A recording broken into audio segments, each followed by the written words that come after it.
And this is Ice Enigma. Yeah, and this is T-Enigma, and this is Enigmas Unchained.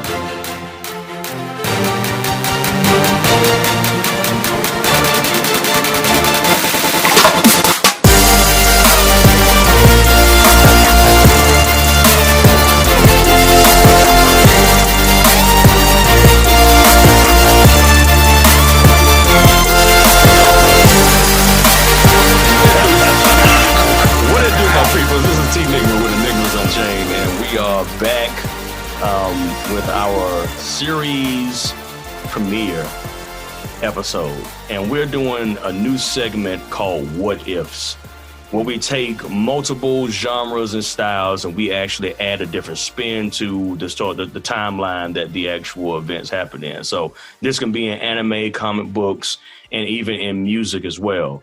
So today we're going to tackle one that I think we pretty much have a consensus on, but it would just be fun to talk about. So, but first, I got to introduce my people. You know, I'm T-Enigma. I got Ice on. How you doing, brother? Oh, man, hey, you know, we back. Back Let's like what? Back like we left something, man. You know, right, man. Back like we left it. So, and then we also got a prolific speaker. You know what I'm saying, brother? You know what I'm saying? I hear him giggling in the background. You know what I'm saying? Like, how you doing, CJ, from Villains and Vinyl? What it do, brother?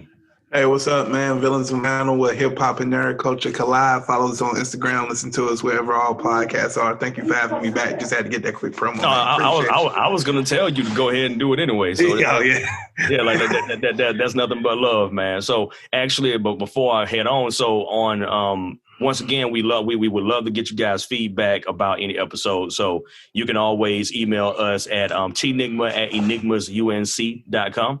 IceEnigma@enigmasunc.com. You can also visit our website, which is enigmasunc.com, and you can actually check Villains of Vinyl out on there. Like, we actually have all their links and things of that like that on there, so that way you can just get straight to it. You don't have to be lost trying to find links. But we have an affiliate page just called the Enigma the Enigma Collective, and that has all of our guys that we have that we've either been on their show or we're a fan of their show. We actually put their site, their podcast stuff on our site so people can find them a little bit easier. So definitely check us out, www.enigmasunc.com. So let's get to it. First, what if? And we're going to go into the animation realm. Avatar: The Last Airbender. What if Iroh was the villain in Avatar: The Last Airbender? So here's the things we're going to have to tackle. We're going to have to tackle history. Now, how would he become a villain? We're going to tackle implications, which is like what actually changes inside of the universe that this is happening. And we're going to also tackle culture, like what actually becomes the normal in their universe after that particular thing changes. So I'm gonna let CJ hit this one up, because CJ is I would say between all of us, he's the biggest Avatar: Last Airbender fan, and I think he's gonna come at it, more direct. So CJ, what happens if Iroh is a villain of Avatar: The Last Airbender? Oh, well, he would probably become Fire Lord because he's the best strategist out of him and his brother. His son would probably be alive because, as you know, his son's passing was a big catalyst for kind of his change and transition. Yeah. The White Lotus is interesting, so to see where he would have that, I'm not kind of sure on that. And Avatar would be dead. So, like, that's kind of the show. Like, I don't want to draw it out and make it seem like I got this great thing. Like, Avatar be dead. Like, it wouldn't be, before he could get strong enough to be any challenge to him. Yes. He'd be dead, because Iroh is just that much of a strategist, because you have to remember how they portrayed Iroh in the cartoon, when he was doing those flashbacks to how he was. So you can only go off that, right? Yeah. And there's no chance, because you can make the argument Iroh would have been a better villain than Ozai. Yeah. So like, and I agree with that. So Mitchell, Ice, how you feel? Yeah. Like, what you got? Oh, wholeheartedly, yeah, man. Like, I hate to say it, but it wouldn't have been it wouldn't have been that long a show. First, 4 episodes. First and foremost. 5 if you really want to stretch it. If you want to give them a monologue. 2 of those episodes are developer episodes. They just talk about the background. So that's like.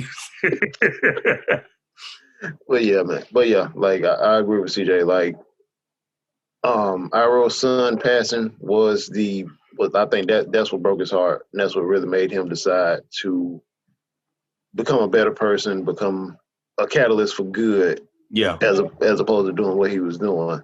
Yeah. Because like when he was on the battlefield, he wasn't no joke. Oh no. Like absolutely not. He was knocking cats out. Mm-hmm. So compare him to what Ozai, I guess, quote unquote, was. Because he wasn't hitting on 2 cents to begin with.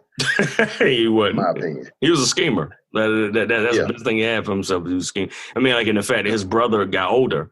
And if Iroh, and I agree, because if Iroh was Fire Lord, that would have gave him motivation to stay in shape. That would have gave him motivation to keep himself more alert, keep himself trained. But when he lost his son, he kind of relapsed in a sense. Like we didn't really understand how G-like Iroh was until like maybe the last 4 episodes of Avatar: The Last Airbender, when the dude just wrecked the entire prison without firebending. Because I remember like watching that. Says there's no firebending evidence anywhere in this doggone he whooped their behinds. He just beat them up. He tore down a doggone cage and whooped their behinds with his bare hands. And I'm like, dude was using breathing technique, man. Yeah, that sucker was dangerous, man. So yeah, like I mean, like I was saying, it's very interesting to me. So I mean, I wonder, how it would actually affect the outcome, because Aang would not have survived this. You know what I'm saying? So yeah, he wouldn't have survived this. I'm gonna throw a monkey wrench in there real quick. All right, throw it. Let's see what you got. So I know we picked at this a little bit. I say that he would have influenced Zuko to side with him, as opposed to just eliminating all of them. Okay. Now Zula, maybe he would have got rid of her. I would have killed that heifer in her sleep. I mean that would have been the first thing. First rule of that joint is to poison this little heifer while she's sleeping, because that girl. Because Zuko listened. That was the one person he listened to. Yeah, he listened to his uncle. So yeah, so why not convince him to stay on his side? That's fair. That's good. So think about it. You got a 3-headed monster right there. Then. Yeah, that's true. Yeah, that's a dangerous situation right there. So, but CJ, on that topic, you know what I'm saying? Like with the With do you think Iroh would have just switched Zuko, or you think he would have had to eliminate Zuko? I mean, I think that's interesting. I mean, because there's a lot of variables in that, right? Like, it is. Zuko's mom plays a part in that. Yeah. Honestly, of the 2, I would try, if Iroh's the villain, I think Azula is the more moldable principal, right? Because she's just naturally. Like, she's a schemer too, right? I think she has a strategy part that Zuko never had. At least until that's actually a very fair point. I didn't think about that. She's actually quite easily manipulated. She's just smart, but she ain't got a whole lot of common sense. So that's fair. Okay, all right. So I think of the 2, I would have molded if I'm Iroh, because at the end of the day, she a little crazy. Yeah, fair enough. Yeah, but she has a natural strategic element that Zuko just doesn't have. Like, Zuko is naturally good at the end of the day. Like, he's naturally good. Yeah. So if I'm Iroh, I'm like, yeah, that's cool. Like, but I wouldn't necessarily want him. I wouldn't kill him though. That's the thing. I think Zuko would make a good part of his kingdom, probably like head of security or something like that. But if I'm looking for second in command, it's Azula all day. Now she's a little crazy. Oh yeah, facts. So I also think she could be guided too. Yeah. So that's a good point. I didn't think about like actually, because because of the experience we got with Azula so far right now, I'm just like just killing her sleep. Like just be. But think about all the stuff that made her crazy that she wouldn't be experiencing. Exactly. That's quite true. You know what I'm saying? So I didn't think about it. But and here's another monkey wrench. What if Iroh had to murk Ozai? You know what I'm saying? Like what do you think would be her reaction? Because she love her papa. There's many things you can say about the chick, but she love her daddy. I think a lot of that was because her mom didn't love her too. Well, her mom still ain't gonna love her. Yeah, but I think there's something to her leaving and always doing that I don't know will be there as quite as prominent. Right? Okay. And I also think Ozai, I don't think you have to kill Ozai. I don't think Ozai is enough of a threat to villain Iroh. Okay, that's fair. I think he's a schemer. I think you probably lock him up, but I don't think you have to kill him. Okay. Because he's just not. Yeah, that's just my point of view. But that's fair. That's fair. I'm gonna piggyback off of what CJ just said. If you mold Azula the right way, she would probably look down on her father and then side with Iroh. That's a good point too.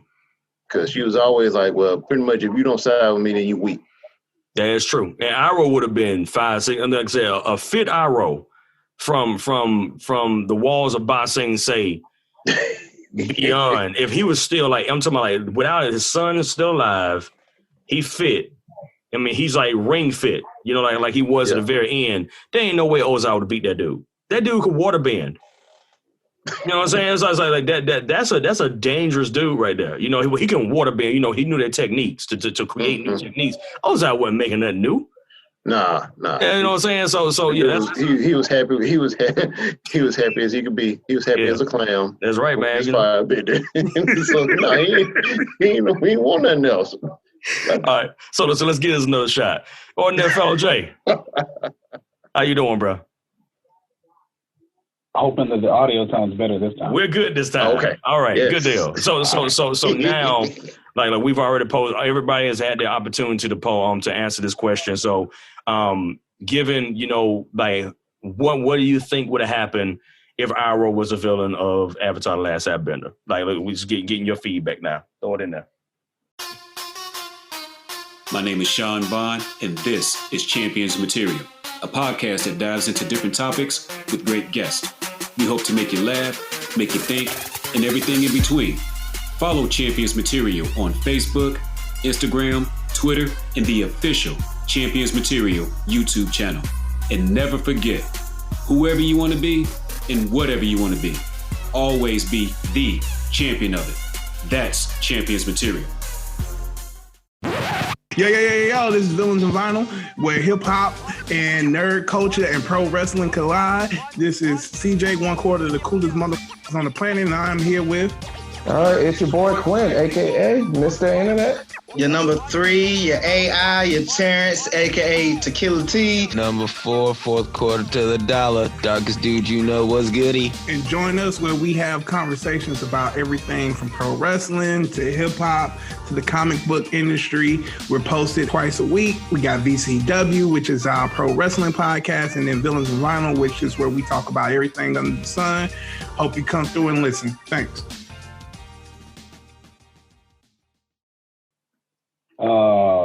If he was a villain, I'm trying to put the timeline into my. All right, so here's the two things that we kind of like said was immutable that you have to have in order for him to be a villain. His son is still alive. Okay. His son didn't die.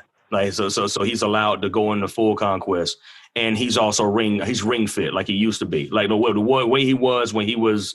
The way he was before was the way we saw him at the very end of Avatar: The Last Airbender. Like not the weak bodied Iroh, but I'm talking about like the fit Iroh. So fit Iroh with his son alive, going back home and taking the crown. That Iroh. Did he bring down Ba Sing Se? He brought down Ba Sing Se. Like there was no loss. What do you think? So, he would have killed the Avatar pretty quickly. Because like if I don't even so if that's the case, to me, Azula and Zuko don't even play a part in the equation. Because we think about the death of Fire Lord Azula, and because Iroh was supposed to be the one on the throne, the older brother, and the reason why he was supplanted is in part because of his failure at Ba Sing Se, and then Ozai's success in killing Azula with the help of his wife. Yep. And so as a result of that, so if he had won Ba Sing Se, he would have become the Fire Lord. Yep. And even if his immediate decision, like so Zuko and Azula are out of the picture immediately in terms of playing a significant part in the story. They're gone. And then the Avatar, when and if he even awoke, because I'm thinking if his conquest had just gone straight through, Aang probably would have never gotten out of the ice. And if he did, then they would. What is he going to do? He would be overwhelming force. There are no real allies. The Southern Water Tribe would have been annihilated. The Northern Water Tribe would eventually have been cornered. There would have been no need to attack the Northern Water Tribe in the way that Zhao ended up doing it. So it would have been a wrap. Yeah. If he had the evil inclination. I don't even think it was his son that. I don't think that with Iroh, that his inclination was even completely evil anyway. So the loss of his son galvanized him toward siding with the Avatar and siding with Zuko and how. But because he was part of the White Lotus from the beginning, he was always quintessentially. He was, I would say, positive neutral. So neutral, loyal to his clan, but at the same time always had a greater loyalty to the White Lotus. So if he was evil, then that would mean that he was not in the White Lotus. Or if he was, he would have to betray the White Lotus. So let's mess with that, because I think that this falls into the culture now, because we've dealt with history and implications for the most part. Now let's say in a hypothetical world that the White Lotus was also, because he was a Grandmaster, let's say that he actually took it over along with being Fire Lord. What do you guys got to say? I don't think I would have thought that I can't remember what was the other Fire Master who was there in the White Lotus? They would have.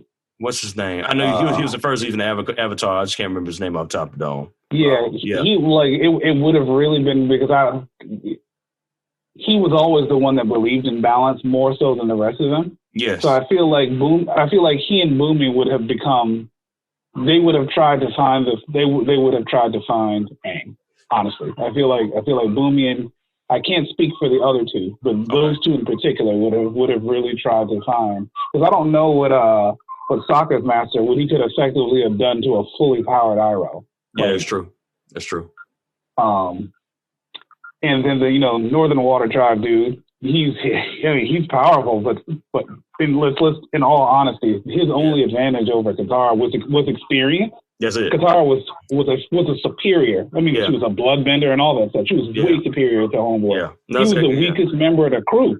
Let's just be honest about it. Sokka's master was better than him. He just had the benefit of was experience. It Paco? Was it Paco? Yeah. Hey man, you stop hounding at Paco like that, man. Don't be hounding my peoples like that. Yo, I'm playing. look, man. He was really the weakest link in the White Lotus squad.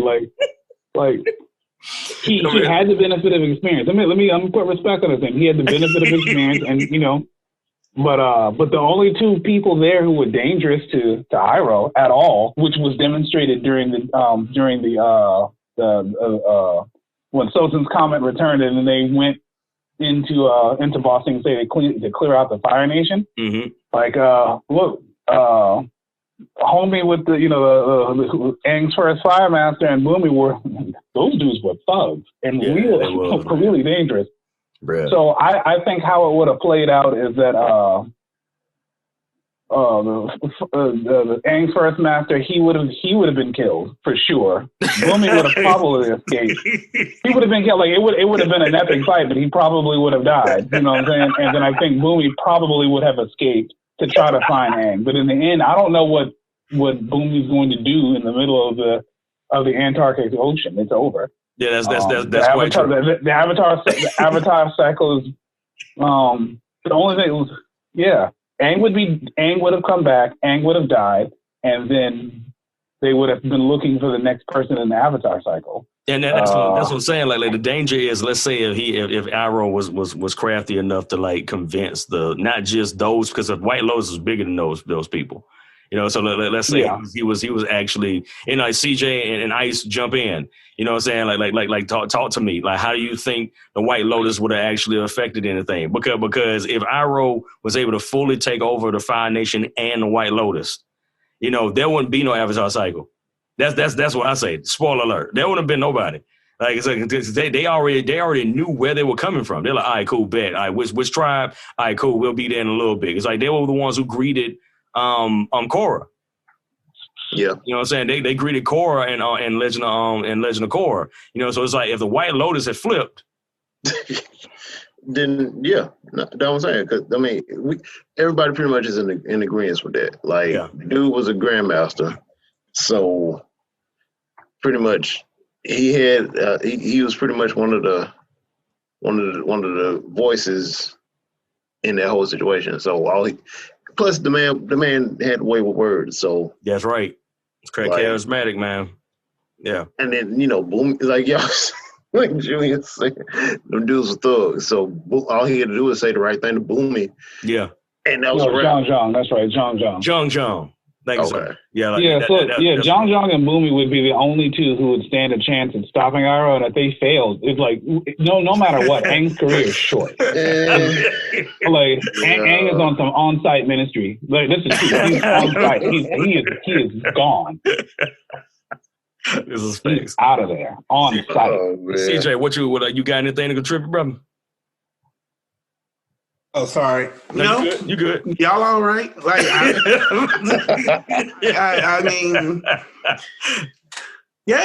mean, we all in agreement. Aang would have been done. The interesting point is what happens after Aang. That's a good one. That's a good one. Yeah. Is what happens after Aang, but Aang is short. Like, that's why I said, you said villain in the last Avatar. I don't think there's an Avatar episode. Like, I think this is one episode long. When y'all said 4, I was like, I don't know how you get to 4. I was saying 4 because you know the developers got to explain the world that they built for to be one episode. Nah, bro. You know what I'm saying? This would have been 15 minutes long with commercials. Like, I'm just saying.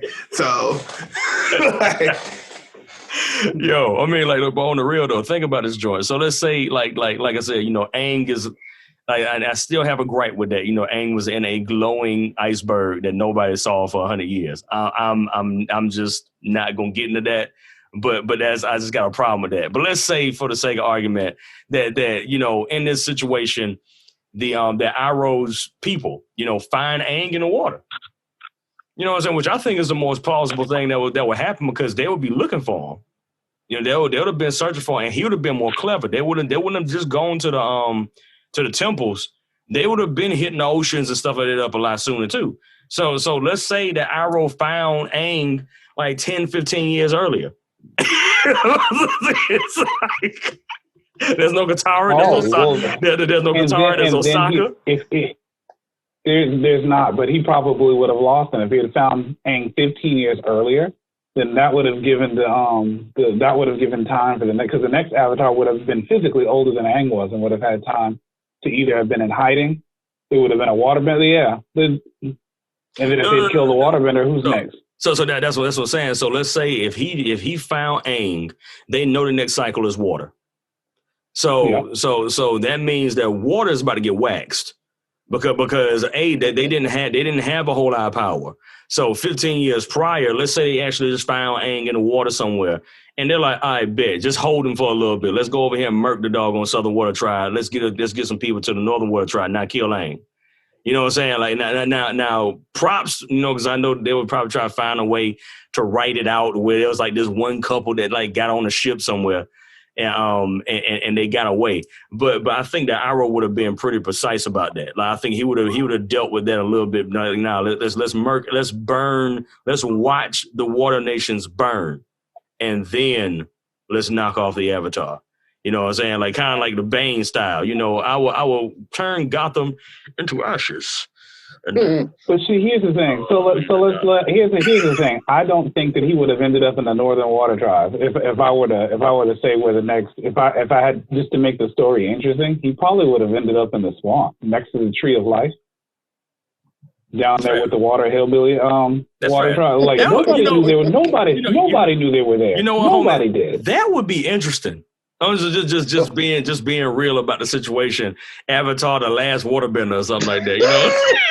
and then check this out. He's by the Tree of Life. He's getting unorthodox waterbending skills and stuff like that. He has 15 years to work on it. With purpose. With the world taken over by the Fire Lord. That's not. And then waterbenders don't have the same sort of avoid confrontation attitude that airbenders do.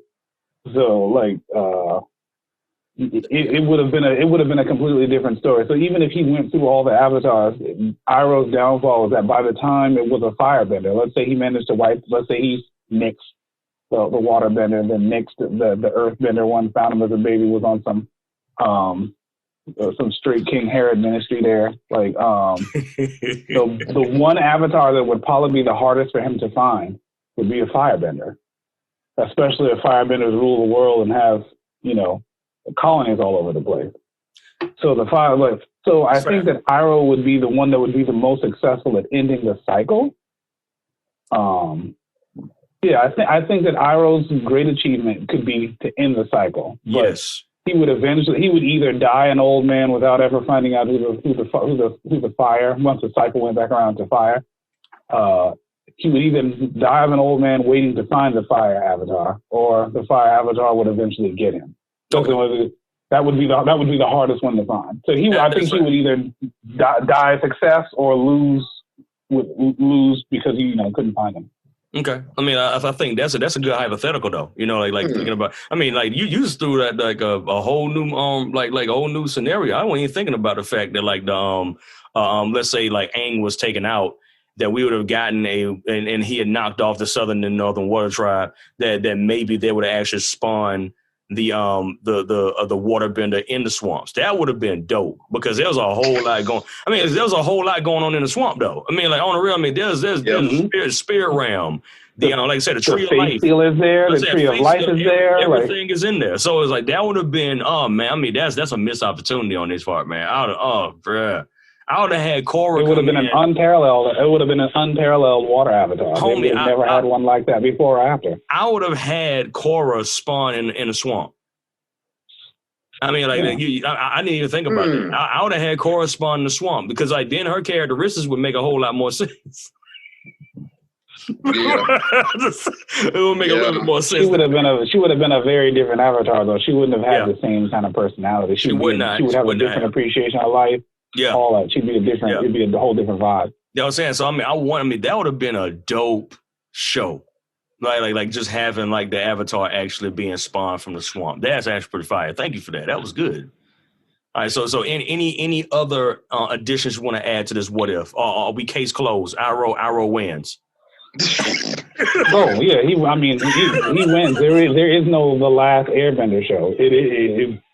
That would be an episode, half an episode. Time Iroh killed the last Airbender and ended the Avatar cycle. So CJ said I win low. CJ said 15 minutes with commercials. Do we all agree? Yes. Yeah. Okay. One episode. Without Iroh, it's the boringest show ever. Yeah, it's quite true. Yeah, like, so it's like so we have our verdict. Our verdict is the what if is now saying that if Iroh was the villain, the Avatar: The Last Airbender would have been 15 minutes with commercials. That's a part A and B for people out there that's listening to that knows anime. That's part A and part B with the opening and the ending credits. It's 15 minutes. So that's our verdict from ENigmas Unchained. That's our verdict from ENigmas Unchained. It's like that to me makes the most sense. So that's all we got for that one. I mean, I got like there's nothing else we can really say about that. So. Until the next one, our next one is going to be on a very interesting topic. It's going to be, what if Batman killed from the beginning? Stay tuned. Solve those enigmas and do not leave them unsolved.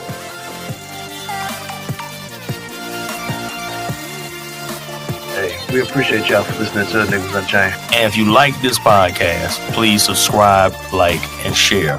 For more episodes and more details, definitely stay tuned to us. Always remember to solve those enigmas and what? Don't leave them unsolved.